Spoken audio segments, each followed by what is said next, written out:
I was about to step off the top of an old railroad bridge that spanned Vail Canyon in southern Arizona. Four of us had gathered there that morning. We were going to rappel from that bridge down into the canyon and climb back out. On my harness was a type of descent hardware I'd never used before, but the leader of our group assured me it had been set up correctly. Because of where the rope had been attached to the bridge, I knew there would be about a 10-foot drop before the hardware would engage, so I didn't immediately know anything was wrong.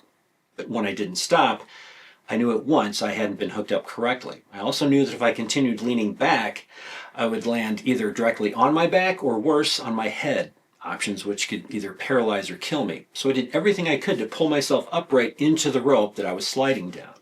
Rope that was now burning through my leather gloves and shredding the skin of my hands. But I kept trying to hug that rope with every part of my body, trying to slow myself even the slightest bit as I sped towards the ground. I'd never experienced pain like that before, as the rope cut through my trouser leg, through the front of my shirt, and through my collar while it burned into my skin. But as painful as that was, it was nothing compared to the pain I felt when I slammed into the earth. The impact broke my back and ankles. Unable to move, I talked the rest of the group through the process of constructing an improvised rope litter while trying not to pass out.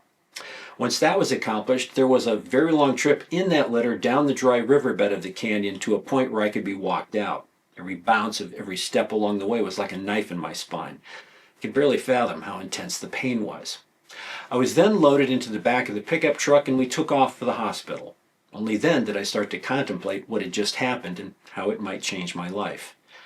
I had no idea I was about to begin a nearly 5-year journey to rebuild myself. It would not be the first time, but it would be the hardest.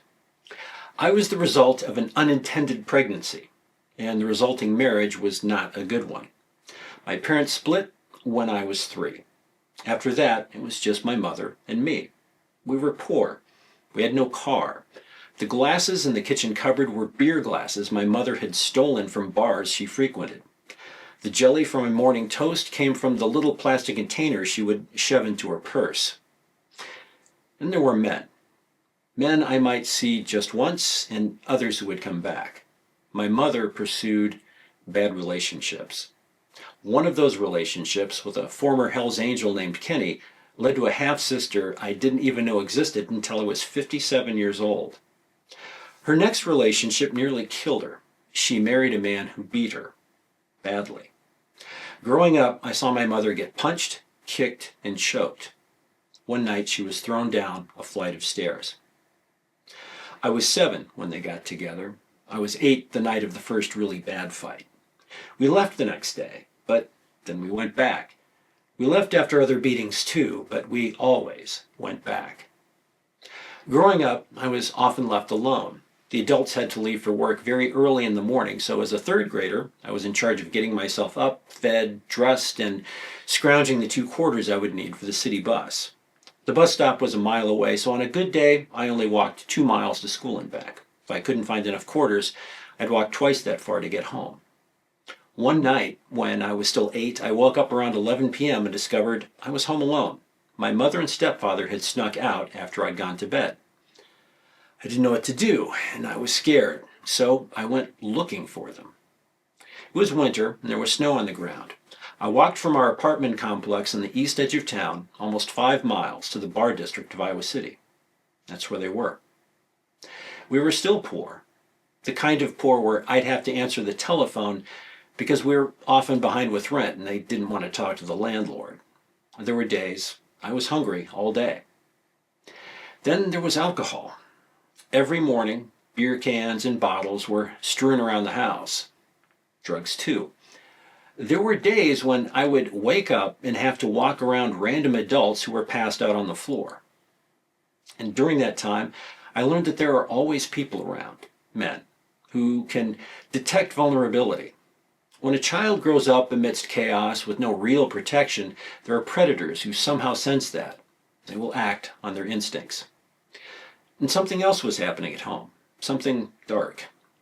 My mother was involved in the occult. Not casually, this was serious. While people would come by for Ouija board sessions and tarot card readings, she went way beyond that. She had books on witchcraft, on voodoo. She conducted rituals. It was all out in the open. When I was around 9, my mother tried to teach me to talk to the spirits of dead people. I went through the motions. The idea alone was scary. 5 years later, while she was dying of cancer, she wrote a prayer on her bedroom wall in green paint. The prayer wasn't to God, it was to a demon. The cancer diagnosis had come after a night when her head was repeatedly beaten against the wall. She was dizzy for several days. When she finally went to the doctor, a brain tumor was discovered. It was inoperable. After a year of cancer treatments, she died. I was 15.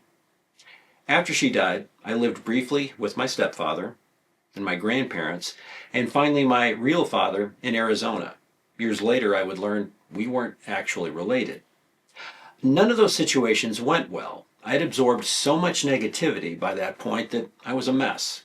Drugs and alcohol, as much as I could, whenever I could, which solved nothing.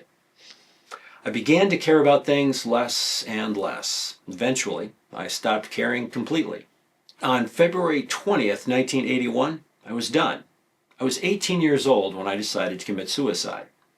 I checked into the Travelodge Motel by Interstate 10 on Tucson's west side, paid with cash, registered under an assumed name because I was ashamed of what I was about to do. Then I swallowed an entire bottle of painkillers that I washed down with whiskey. Then I laid down on the bed and waited to die. But somehow, I woke up on the floor, covered with blood. Apparently, it had been a long night of throwing up everything that had been in my body. But I was alive, which led to two very different questions. First, should I try again? Second, since I was alive, perhaps there was a reason. Maybe I'd been given a second chance. Maybe waking up wasn't an accident. Maybe there was more to this life than the pain I'd been living in. A little time went by. I reconnected with someone from my past, someone good. Someone who seemed to believe in me, despite all the reasons she shouldn't. We were a couple again, which meant doing things together. And one of the things she did was go to church. So now I did that. And while I couldn't articulate it then, something began working into the wreckage of my life. A voice I hadn't heard before. It didn't scream at me. It didn't shame me. It simply asked, what if there's more? Not more pain, more purpose. That voice didn't come from me. It came from someone greater, something greater. Faith wasn't about religion back then. It was more of a rescue mission.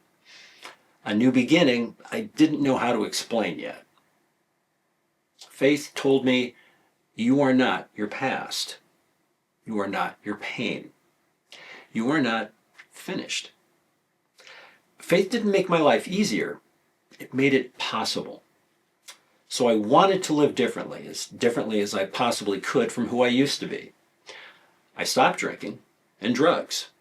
No therapy, no support groups, only Jesus.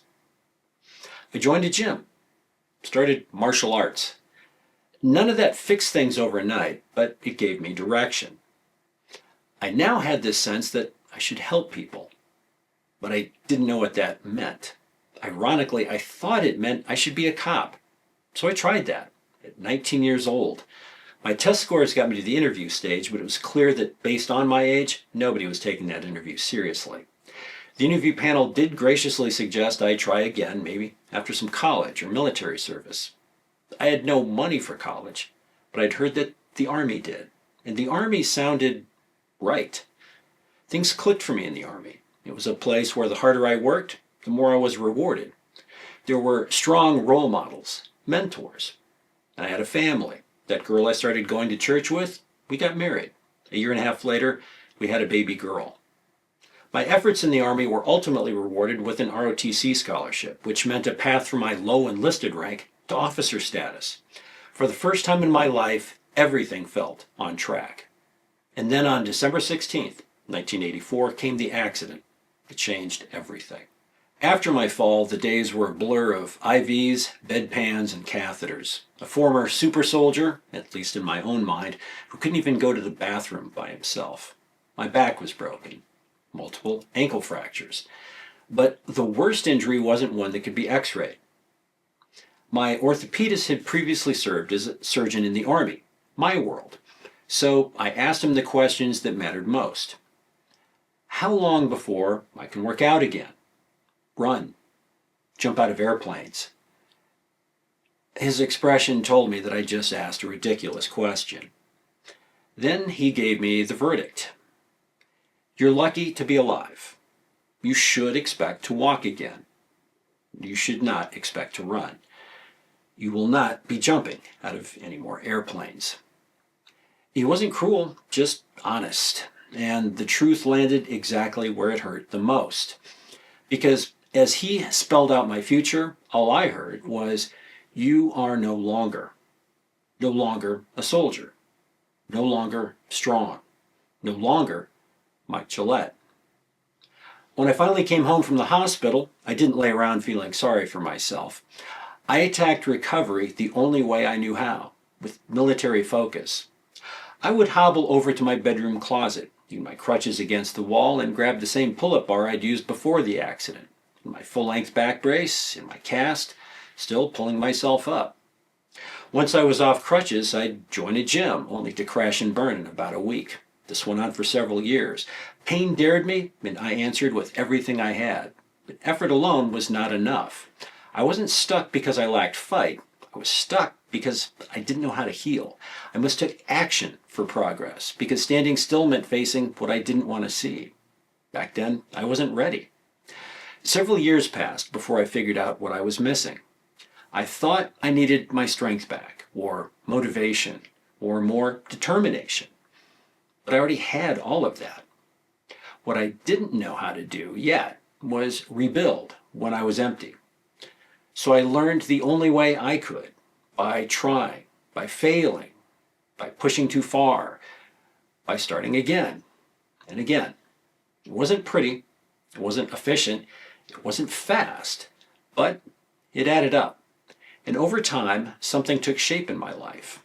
I hadn't found a new road. I had finally reached the one that had been set out in front of me years earlier.